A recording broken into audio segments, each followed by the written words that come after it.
Hello, Tina McDermott here, and today we are going to make Espresso Fudge Brownies because it's February and for me it's called chocolate month. As I know it's Valentine's month, but it's chocolate month. It's about heart health, but let's make some really good for you chocolate brownies and let's put some espresso in there. Yum, I'm Italian, so I get really excited with chocolate and espresso. Let's put them together.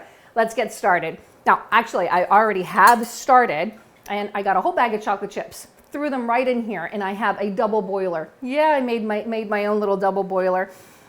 Put water in the pot and put another pot on top. Do not let the water touch because you don't want this to go all over the place, okay? And that, along with a half a cup of coconut oil, I put coconut oil in here as well, melted the chocolate chips. They are already melted. They're in there, they're already melted, okay?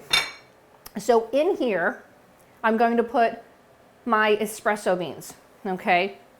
Here we go. You can grind up your espresso beans or you can get this instant espresso powder, and that's what that is, some instant espresso powder. Or you can grind up really fine your espresso beans. It's all good.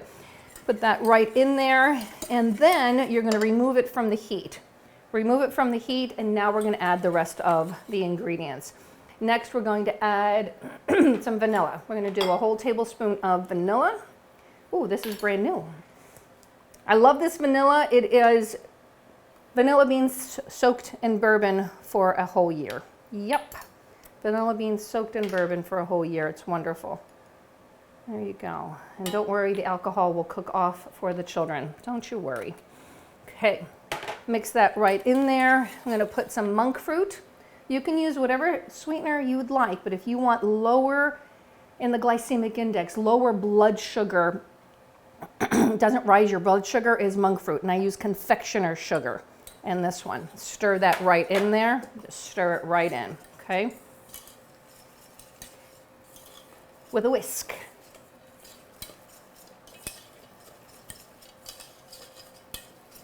You could sift it as well if you're worried about clumps.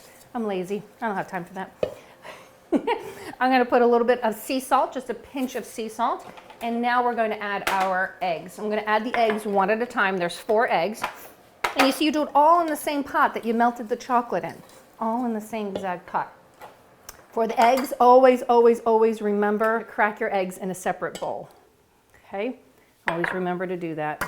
Because what if you had a bad egg? And you know you have a bad egg because it'll be runny, it'll smell. Yeah, and if I put a bad egg in with my chocolate, I lose my chocolate. Cannot lose chocolate. No. Okay, that one's a good one. Oh, and look, easier to get the shell out. If a piece of shell just accidentally falls in there. Okay, here we go. Again, piece of shell. Easier. Okay, eggs are in.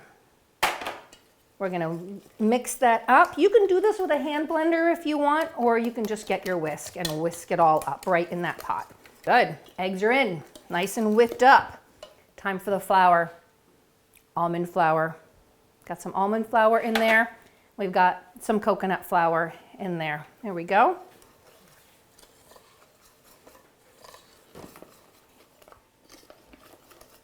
All right, look how ooey gooey wonderful that is. Oh my gosh, I cannot wait. I want to eat it raw, but raw eggs, we're not supposed to eat it raw. Fine. Whoopsies, stay.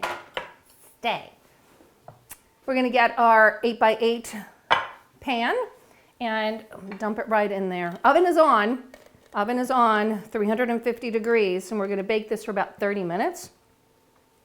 If you wanted to, you could put extra chocolate chips on the top.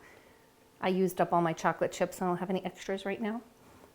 And they would melt right into it. Or if you get the little baby chocolate chips and put those on top. I remember my sister used to get these cinnamon chips all the time for the kids. Those were good. Maybe put some cinnamon chips on the top if you like cinnamon on your brownies. Okay, I don't know. Cinnamon and espresso, if they would go together. Probably not. Get all of that ooey gooey goodness. I think I got it all. Maybe not. Okay. Here we go. Now, you don't have to turn on the big oven when you have a smaller dish. If you have a toaster oven, put it in the toaster oven. It's an oven. You don't have to heat up the whole house, but it's February. It's probably cold and you probably want to heat up the whole house. Okay. Again, maybe put some baby chocolate chips on top, and we're going to bake that 350 for about 30 minutes. All right, we'll be right back. All right, I had a little bit of patience. The brownies, the espresso fudge brownies, they came out of the oven. I actually let them cool. That's a tough one because I just want to dive right in with a spoon. But you have to wait. You have to let it cool before you can cut into them. And you want to serve them and you want them to look super pretty. Not just eat them with a spoon like I would. So here, because we start eating with our eyes. So there are our brownies. We've got some hazelnuts in there. We've got some bananas with a little bit of hazelnut butter. And I've got some confectioner's sugar monk fruit. We're going to put a little bit of confection. Oh, look how pretty. Food excites me, can you tell? I get really, really happy with food. And let's put this aside. And there we have it, our espresso fudge brownies. What a delight for your Valentine. Until next time.